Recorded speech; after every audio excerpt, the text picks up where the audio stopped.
Good afternoon. My name is Christine Sharkowitz, and I'd like to welcome you on behalf of Mercent. In today's session, we will discuss how Google Shopping has evolved over the last 12 months, the impact to retailers, and what you as a merchant can do to continue leveraging and profiting from this channel. With that, I'm very happy to welcome today's presenters. Joining me today is Eric Best, Mercent's Chairman and CEO, and we also have Mercent's in-house Google expert and Director of our Shopping Programs and Performance, Anthony Guarino. A quick overview of the agenda. Eric will briefly touch on Mercent and our services that we provide to retailers. We will then discuss our top observations that our Mercent team has seen with regards to the Google Shopping program, its evolution, and retailer performance through this channel. We'll then get into a few insights and some guidance to help you and other participating merchants assess their own performance on Google Shopping. And then we'll end with some tips on how you can manage your ad strategies and success on this channel with Mercent Retail. With that, I am very pleased to turn the presentation over to Eric Best. Great, thanks Christine. Well, I'm just going to spend a couple of minutes talking about where Mercent sits in the marketplace. I know many of our valued customers are on the call today, and like your business, our business is evolving. Our mission remains unchanged, however. We work to ensure that our more than 500 leading retailers in our customer portfolio are visible, competitive, and profitable where consumers shop. And that basically means ensuring that your products and offers appear in more places where consumers are evaluating and making a purchase. From a competitive standpoint, it means arming you with data to price to the market in the context of your revenue and margin goals and your reputation and your brand value and equity. And in terms of being profitable, it means ensuring that your orders and customers meet your shopper LTV and gross profit dollar objectives. And I mentioned that our business is evolving. We understand that acquisition costs can be affected by a number of variables. Bidding for placement on the one hand in your digital marketing campaign, but on the other hand, obviously your pricing strategy, your merchandising promotions, and other elements of your product pricing. The merchandising office within your organization affects your ability to acquire customers at the right target margin. And so you can see here this flywheel that starts with the data that we hold within our platform. It's your product catalog, including pricing and offer information, your COGS and margin data, and inventory and order insights.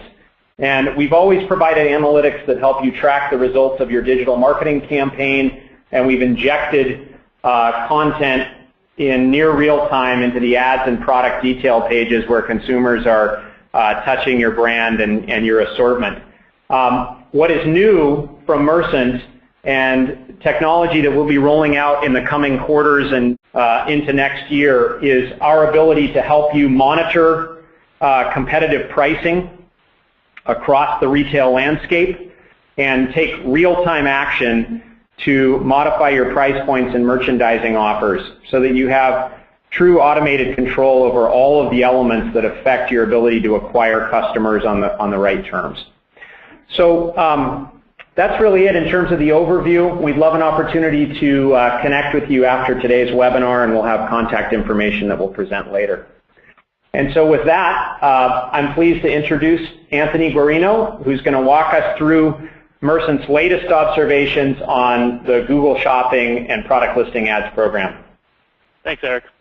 So today we wanted to address questions that we've continually heard from retailers throughout the year as Google has transitioned their free and paid traffic over to an entirely commercial model, the new Google Shopping program. First off, we wanted to address, should your Google sales be growing? What are the industry comps that you can use to compare your performance on Google Shopping to that of other retailers? How much traffic should you be getting, and how should that traffic be performing versus year-over-year sales when Google still had free traffic? How much of your AdWords budget should be going to Google Shopping? Are you funding your Google Shopping program to achieve adequate year-over-year sales? Which search queries typically display a product listing ad? We hear a lot from retailers about product listing ads serving on the long tail, or torso or mid-funnel terms. Today we want to address some data we've gathered through our platform to help answer that question. How should your campaigns be structured? This is one of the most common questions we hear from retailers. How should you organize and structure your campaign? How should your product targets be built? How should ad groups be built? And what's the most optimal way to structure your campaign in order to achieve optimal year-over-year growth? And finally, how often should you update your product feed? Your product price and inventory may be changing intraday or multiple times a day. It's important to address this point overall to see what is the best way to maximize conversion through an efficient update of your overall product feed. So first off, should your Google sales be growing? So here's some data from Mercent clients managing their product listing ads program through Q1 of this year. Now this first number in the upper left-hand quarter, 39% year-over-year growth. That represents growth from Google's free and paid programs last year, of course, Google Product Search and Product Listing Ads, and overall performance of the new Google Shopping model in 2013 in the first quarter. So this 39% year-over-year growth represents a staggering amount of year-over-year traffic and sales growth for retailers in the new Google Shopping model. We'll talk a little bit later today about how to achieve this growth and some best practices we've seen in the market in testing with our retail clients.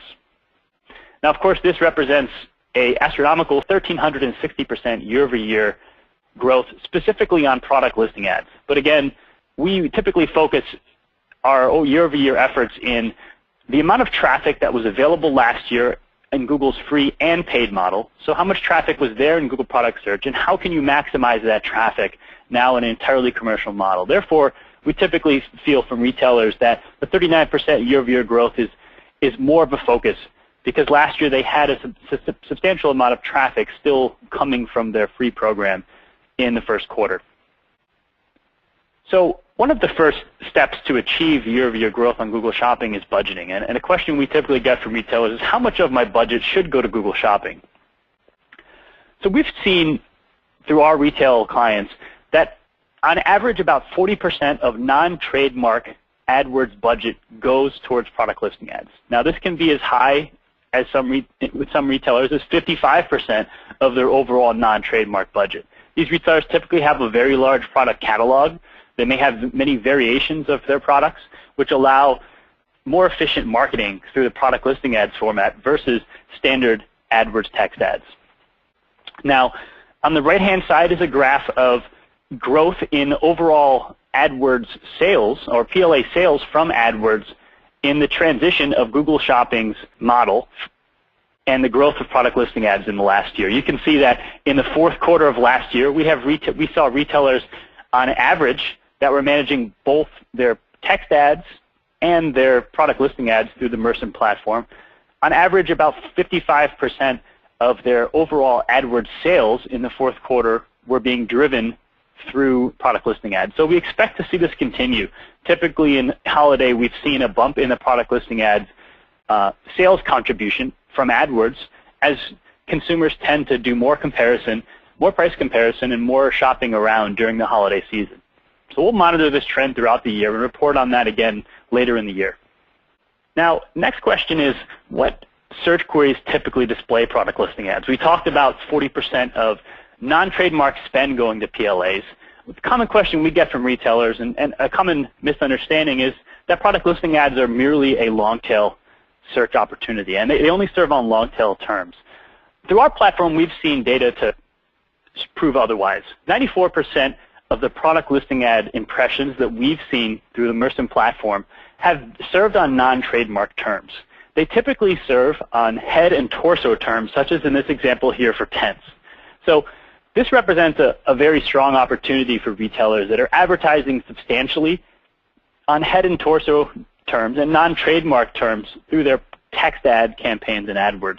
Product listing ads are commonly and historically have shown to provide better click-through rates and a better overall return on ad spend than those equivalent terms being served through text ads. So if you think about the opportunity from a product listing ad, again, not necessarily cannibalizing your trademark terms and offering more efficiency in your non-trademark terms, you can understand why we've seen so much of our retailer spend being allocated towards the product listing ad format.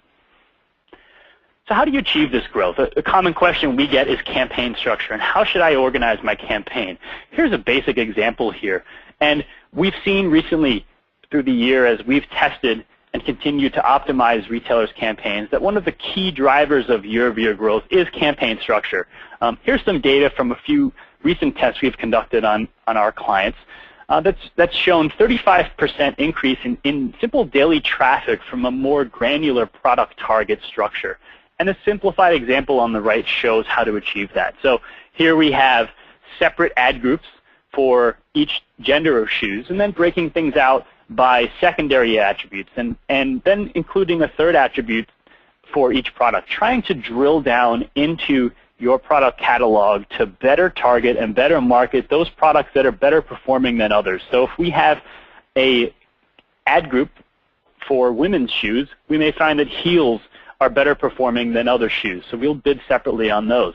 Next, we may find that a certain brand or a certain category or color of shoes typically performs better than other products in that larger target. So continuing to refine down your campaign structure to get to the point where you're optimizing your bids down to the product level or down to the style level, maybe grouping all styles of a similar type of shoe or product within a single product target and maximizing the reach and frequency that those products are being served in product listing ads. And finally, what we've seen from retailers, and a common question we get, is how often should I update my product feed? Of course, Google Shopping is heavily driven upon product data quality, and we've seen over the year, and expect to continue to see this year, Google will continue to enforce very high standards for product data quality. And we'll talk a little bit about what those are later, but that really starts with an updated and frequently optimized product feed. For Mercent clients, we typically focus on updating our product feed as frequently as 15 minutes. And that's because things like inventory can change very rapidly intraday, especially during the fourth quarter. We saw retailers that were posting updates of product inventory within 15 to 30-minute increments saw increased conversion. That's understandable, as product variations tend to go out of stock, especially in times of high volume or high seasonality. So maximizing the frequency of updates of your product feed, and ideally using the Google Content API for shopping, as opposed to a flat file product feed, since the Content API for shopping allows for incremental updates of product feeds throughout the day, as opposed to a single flat file, which might take longer to load within Google Shopping. Hey, Anthony, this is Eric. You know, the other thing that this brings to mind is the importance of having that dynamic pricing capability, so that as the frequency of the updates on the Google channel increases, obviously that's going to have an impact on the frequency that prices change within the e-commerce ecosystem as well. Certainly. So, you know, with prices and inventory changing rapidly throughout the day, it's really important to optimize that. Google's, of course, scoring your products and crawling your pages for accuracy of inventory availability and pricing. So it's really vital that as products change on your website, that you're updating those just as frequently on Google Shopping. So the question is, for most retailers, how do you stack up? We presented a few benchmarks today, and we'll talk a little bit more about those later. But it's important to ask yourself a few questions. First off, are you experiencing adequate year-over-year growth? We put out the comp of 39% year-over-year in the first quarter.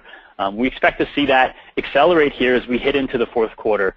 As we move into the fourth quarter this year, as most retailers last year were just beginning to experiment this time with the new product listing ad format. Of course, PLAs have been around since 2010, but many retailers really jumped into the game around June, July, and August last year as Google began to roll out the Google Shopping format. So we do expect to see increased year-over-year performance into the fourth quarter. And as more retailers begin to learn and optimize the ad format, we do believe that there'll be substantial growth throughout the year on product listing ads. So think about your year-over-year numbers. Are you seeing growth on Google? And are you seeing substantial year-over-year growth in the range of 30 to 39%?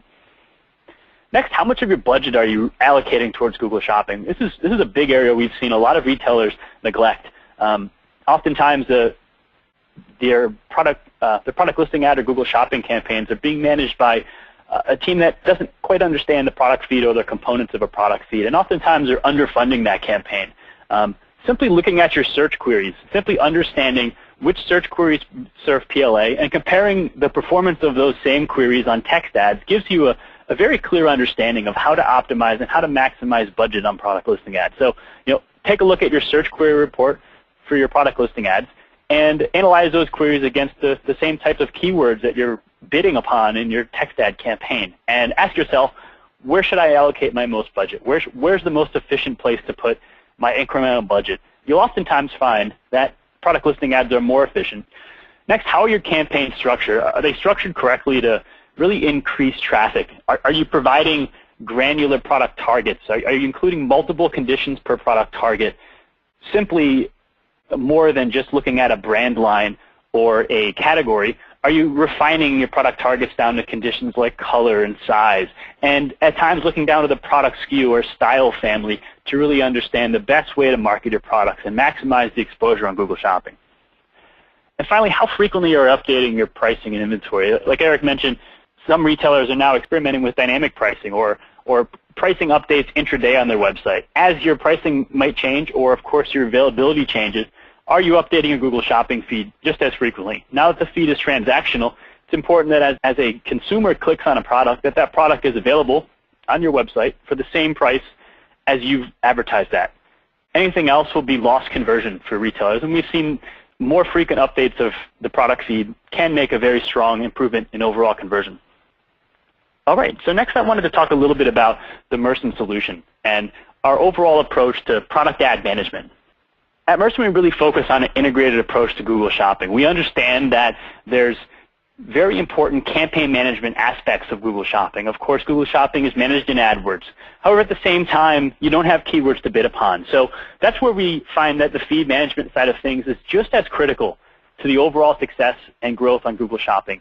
Doing simple things like optimizing your feeds for optimal keyword structure and optimal search term coverage is really important to increase your year-over-year performance on Google Shopping. That's why we feel it's important that you don't silo your tasks for campaign management or feed management. You really want to make sure that they're managed together or managed by a team that understands both elements of the campaign and both elements of success on Google Shopping.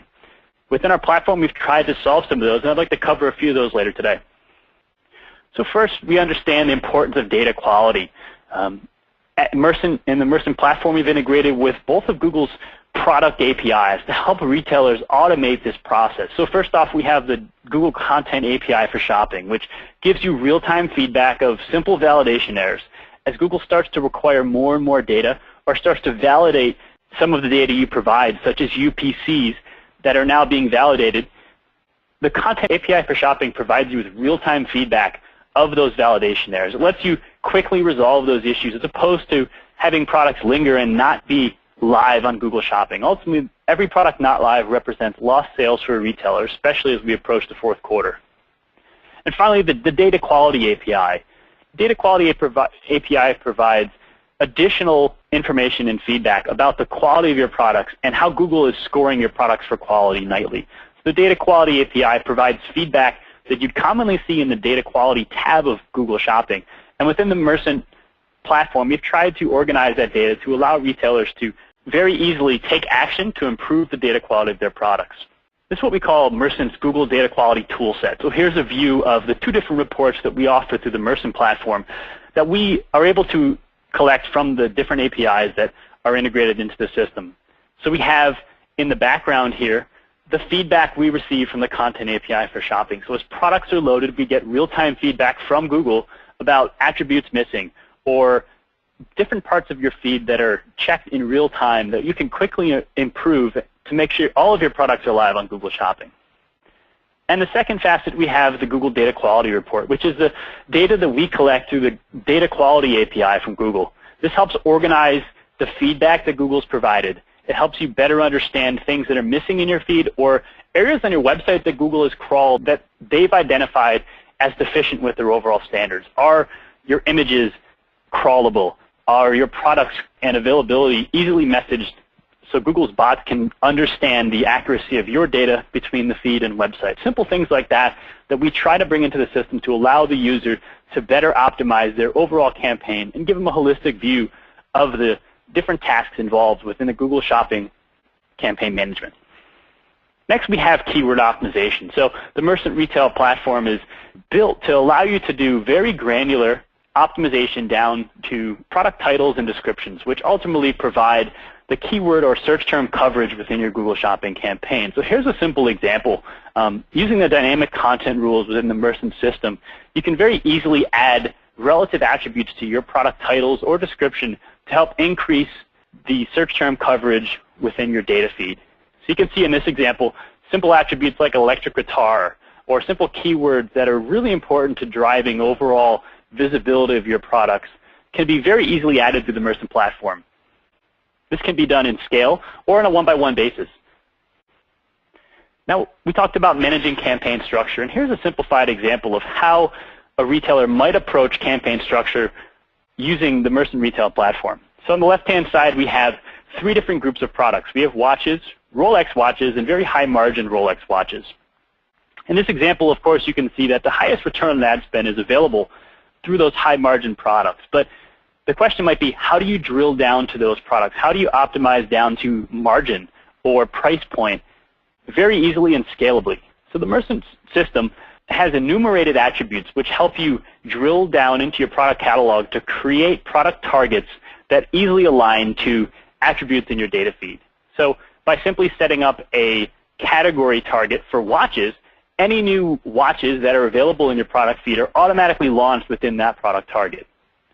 Second, if we look at Rolex watches, we might add a brand condition to a new product target and say, for the brand Rolex, we want to optimize any new products with that brand and make sure that those products are launched within a product target. And then finally, we can drill down to other attributes that are enumerated through the Mercent system, such as price point or inventory status. In this example, we're looking at a gross profit margin of over 40% and products within a given price point. So here we're able to really drill down to those top performers, optimize down to those products that have the highest return on ad spend, and create a dynamic product target that allows you to increase visibility on those best-selling products and align your budget and bidding goals behind them.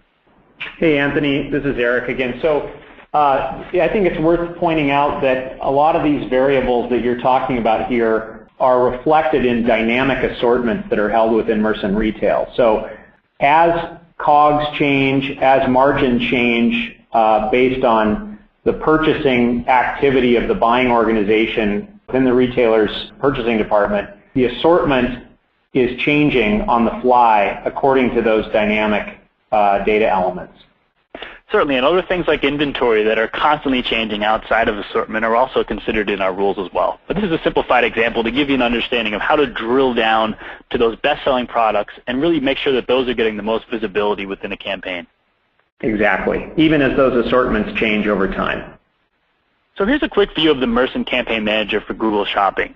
Our goal at Mercent is to provide a holistic view of your campaign and feed aspects of the Google Shopping program.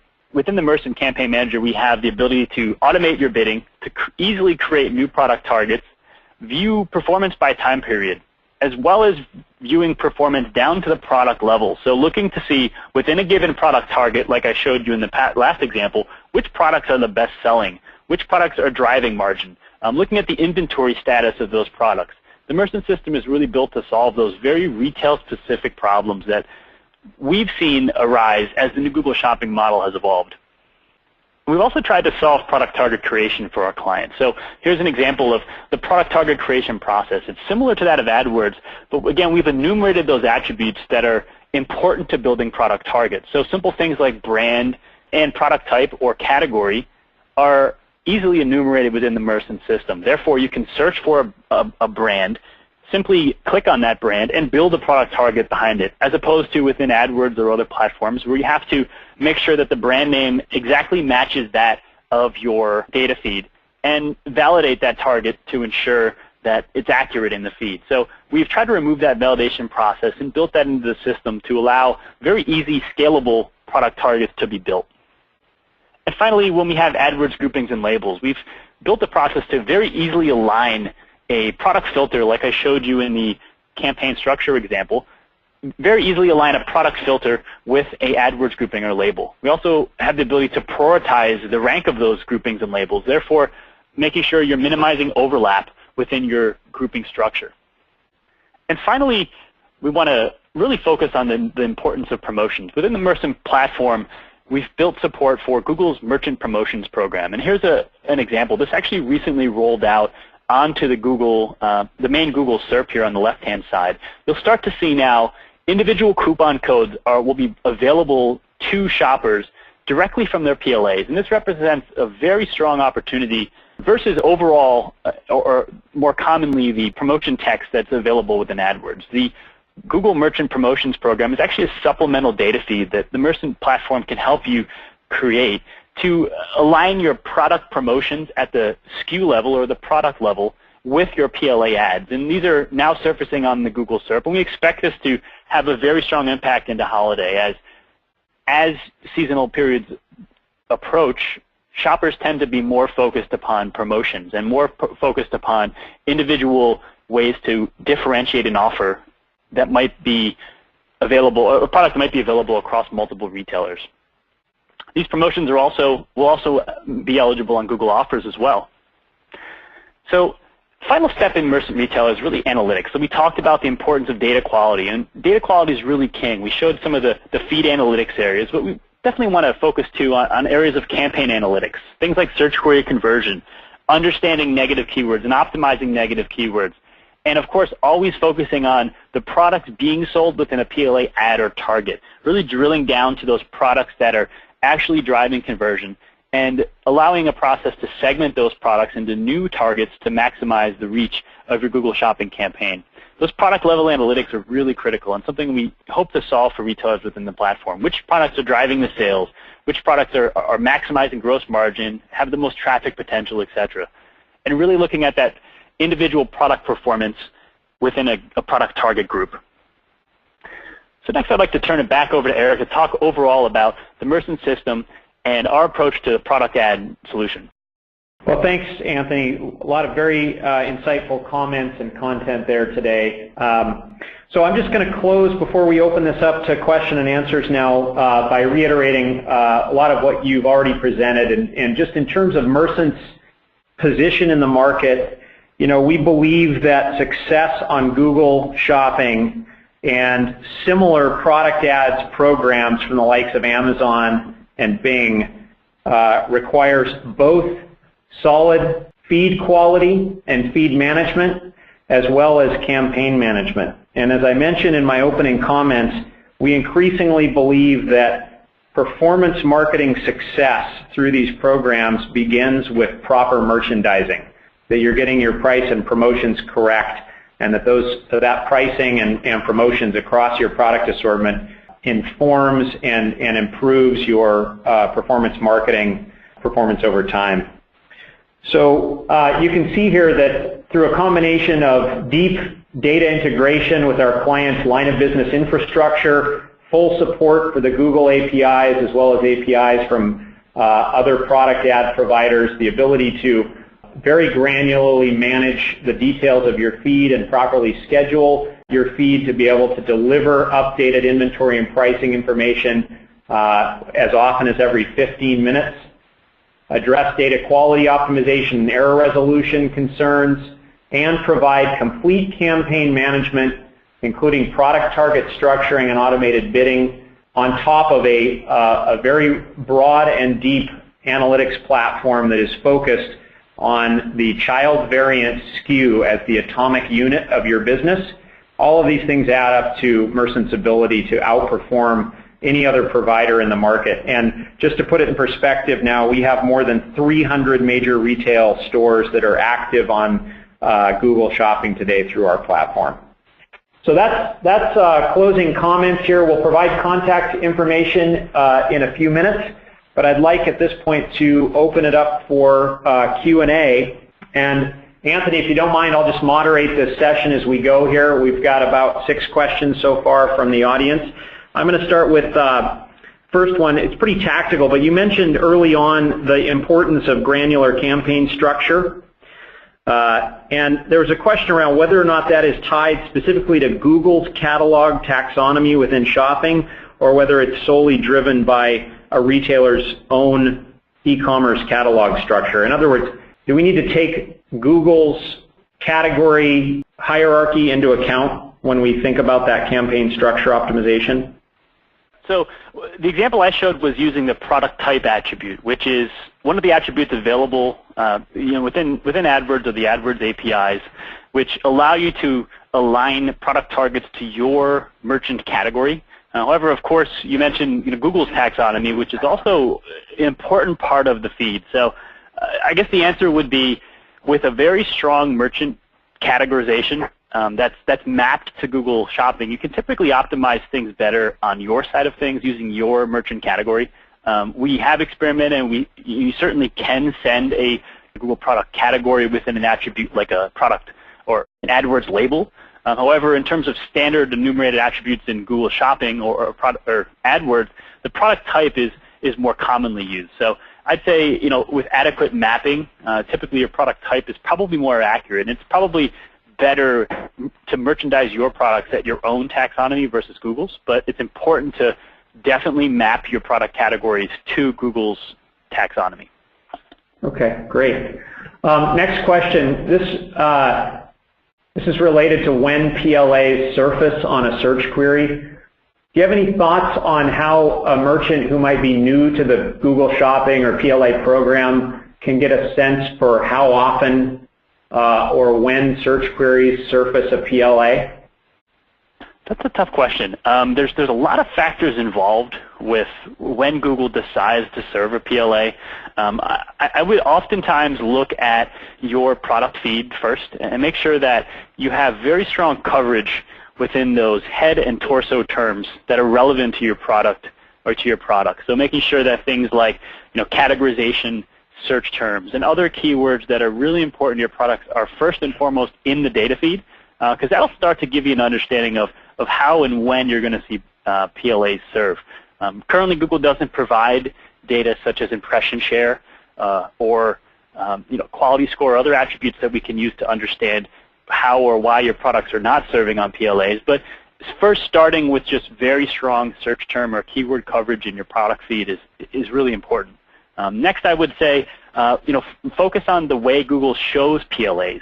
If we have if a shopper makes a very targeted search, such as maybe for a UPC or a direct product name, they'll get what's called a jackpot query, which shows really a single product with price comparison across multiple retailers, versus when I showed in my example a very broad query, such as tents, would show a different type of PLA ad where you'll see multiple retailers and multiple different product lines available. So think about the type of query you have and the type of result Google might show, and make sure you've got coverage of both head and torso terms in your product catalog already.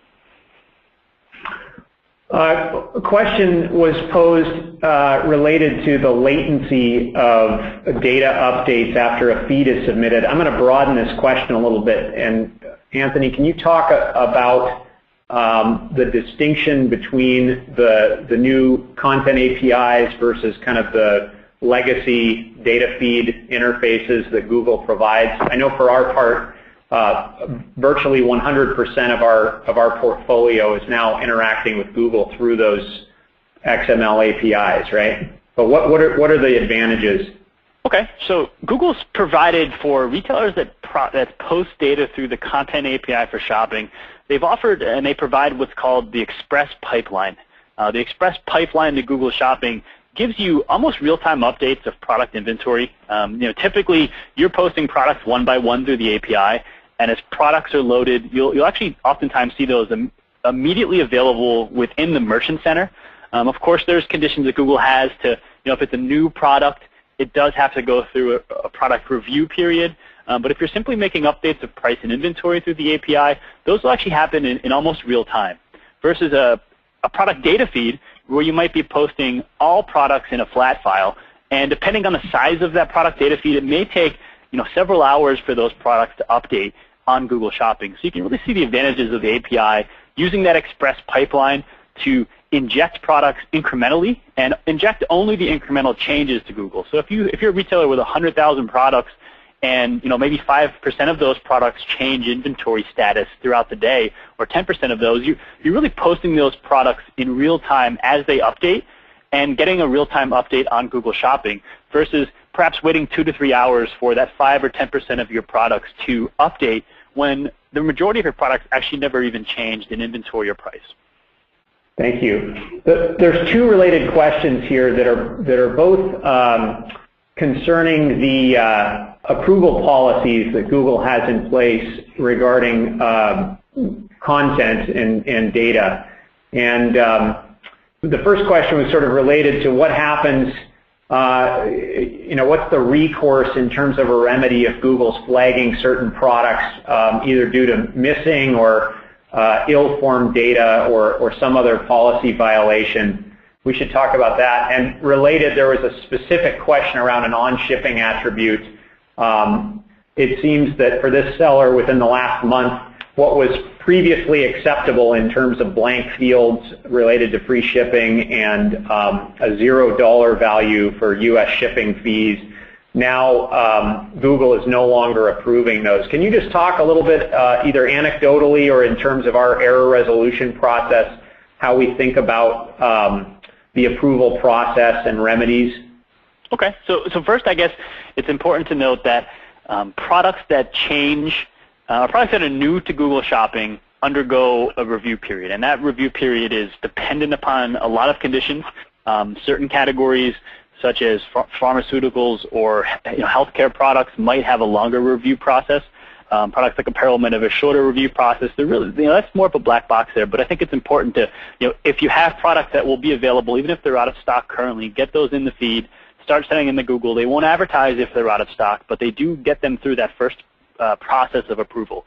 Then when you change your inventory status on a product, they're instantly sellable, as opposed to having to wait for the product to become sellable after the approval has gone through. In terms of attribute verification, I think it starts, and we really see the most focus right now on unique product identifiers. So Google has published rules on the way that products need to be messaged with unique product identifiers. Certain categories like media and electronics have more stringent rules there, where you need to have a UPC value or an EAN or a GTIN value. However, other categories like apparel have a little bit more loose constraints, and that's actually going to be changing again next month. Google's putting in some new policies around unique product identifiers that go into effect on July 15th. So I would first and foremost make sure that you've got a data feed that includes either UPC or manufacturer part number. Remember that certain categories like media may require a UPC or ISBN number, and look at Google's published rules for those. In terms of other attributes and validation of those, there's a lot of different policies behind that. A lot of times they're product specific, but I would really focus on the quality of your data from the beginning, making sure that you've got simple attributes like brand and title and taxonomy values included and correct in your data feed, and make them as descriptive as possible. The goal of the data feed is really to extend your product website onto Google Shopping. So make sure that your taxonomy is consistent with the website. Make sure that your pricing and availability is consistent with your website, and make sure that it's being updated intraday. If there's gaps, if you don't have brand names on products, you're going to need those in the data feed. So fill those gaps in, either manually or through a different platform like Mercent Retail. And then finally, the specific question about shipping. I guess that's maybe a more specific question. I would say, again, not knowing the full context, just remember that Google's definition of data quality is that the products on your website and the content on your website has to be easily readable and understandable to a consumer, and that content has to be consistently messaged in the feed. So if we look at perhaps a scenario of regional shipping costs, so if a consumer that buys a product in a certain state has to pay a different shipping rate than another region, you need to find a way to message that, and it needs to be messaged either in your data feed or in your Google Merchant Center account. So anything that a consumer will experience on your website in terms of availability, pricing, or shipping needs to be consistent in your Google Shopping account or in your data feed. So I'd use that as a rule of thumb. I'm happy to follow up if whoever had that specific question, we're happy to follow up after the call and maybe look at that scenario for you. But not knowing the full context, that's probably the best answer I can give, and we'd be happy to discuss it further. Okay, great. I think Christine had a few other questions coming from our audience today. Sure, thanks. So Anthony, one question coming in is around promotional data, and the attendee is wondering if promotional data is part of the standard Google product feed, or is this coming through via a separate API? Yes, there is a separate feed we showed the Google Merchant Promotions Program. That is a separate data feed. It's a supplemental feed that is provided.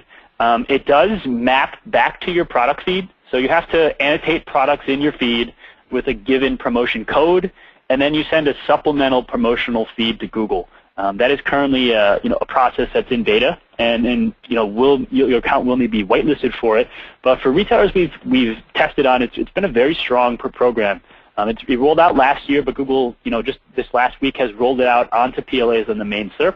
So we expect it to be a really big part of product listing ads moving forward. If you think about the advantages of product level promotion versus the disadvantages of promotion text being tied to an ad and AdWords, you can have products that have multiple promotions, or products with very specific promotions or promotion restrictions that are easy to message through a supplemental data feed.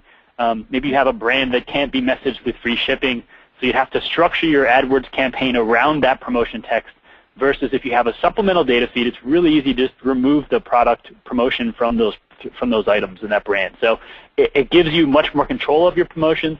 It gives the user more interaction. It lets them copy the promotion code. It lets them understand the promotion. It gives them it's just a better experience both for the retailer, the marketer, and the consumer. Yeah, and it's worth reiterating that we natively support the program today. What's next? Next question. We have an attendee who is interested in getting the Mercent view on, so current PLAs only serve 5 ads versus 8 in the past. They'd like to get our view on that and how Mercent can help clients. I think the question broadly is around the changing form factor of the PLA ad unit and how that might be evolving. It sounds like this merchant has observed that there are fewer products being surfaced in a particular ad unit. But I think, Anthony, isn't it true that there are actually multiple varieties of the PLA ad unit? Depending on Google they have a 10-pack with 10 units. They have an 8-pack, a 6-pack. You'll see 2s and 3s sometimes, and then you see that jackpot result, which is, voila, the exact product you were looking for. So all of that's dependent on the query. So I would say the experience will change, and the experience is always being tested. Google Shopping is just hitting its 1-year mark, but it really hasn't matured, in terms of things like text ads or other programs that have really matured through the years on AdWords. So keep in mind, it'll always be changing. Google just really started to accelerate the adoption or the rollout of mobile PLAs. That'll of course change, this year with enhanced campaigns coming. So just, I wouldn't get stuck so much on the format, but the queries that are serving that product and understanding how the query affects the format of the ad. So if it's a mobile query, you're going to see less competition. There'll probably be less ads there. But if it's a mobile query, it could show in other places like Google's Shopper app, which is also showing PLAs.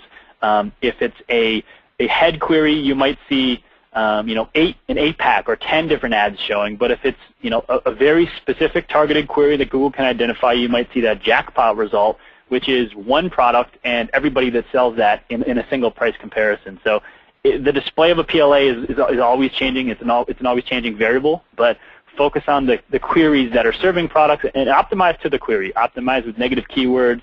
Optimize the content and the coverage of those queries in your data feed, and I think you'll be fine. Okay, maybe time for one last question, Christine? Yeah, one more.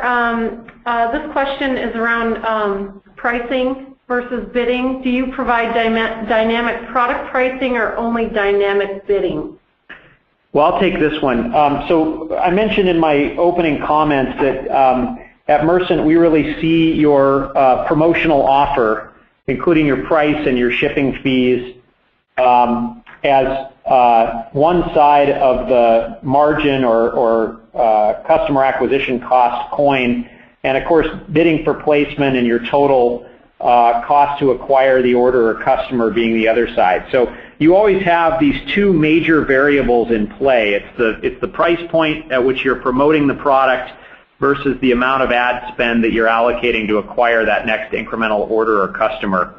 And what I can say about this is that we are working diligently this year, pre-holiday, to expand the number of inputs that we consider in terms of your price point on a SKU by SKU basis against your competitors in the market. And we are also working to expand the use cases that we support in terms of where a Mercent calculated dynamic price point set to the market, not necessarily matching or beating your competitor, but setting a price point within a certain acceptable zone of reasonableness relative to your competition, where that data is made available and where it can be used by you to ensure that you're winning at the acceptable balance between sales velocity and gross margin dollars. So happy to take more specific questions about that capability, but clearly as we've seen smartphones proliferate, and you've got a very small amount of screen real estate for a competitive offer to be surfaced to a shopper, whether they're online or in-store. And as Amazon has really defined relevancy on their site as a function of your reputation, your total price, including shipping fees and the product price, as well as your shipping latency or time to ship, we see the market following suit. That increasingly that transparency around pricing and the power that the consumer has at their fingertips on their mobile phone means that retailers need more powerful software that combines both marketing and merchandising capabilities. So happy to provide more information if you're interested in learning more about those programs. And with that, Anthony, thank you very much for the presentation today. Some great content, insightful observations on what Google is doing and how the first year has played out. And I really want to thank everyone again for joining us for this webinar today. We welcome your questions and comments and look forward to an opportunity to help serve you in your e-commerce programs and broader retail success. So thank you very much.